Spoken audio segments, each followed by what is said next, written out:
जिसको प्रभुत्व प्राप्त करने के बाद, पा लेने के बाद अहंकार ना हो, ऐसा कोई जन्म नहीं लिया महाराज संसार में। फिर ये तो पृथ्वी है जिसकी प्रभु ने रचना की, जिसकी भी ब्रह्मा जी ने रचना की, तो वो पृथ्वी को भी अहंकार हो गया। क्यों? क्योंकि मेरे बिना प्रभु का काम नहीं चल रहा, सृष्टि नहीं कर पा रहे प्रभु।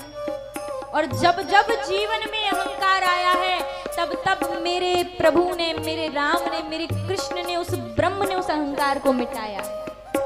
इसलिए बाबा कहते सिया राम जय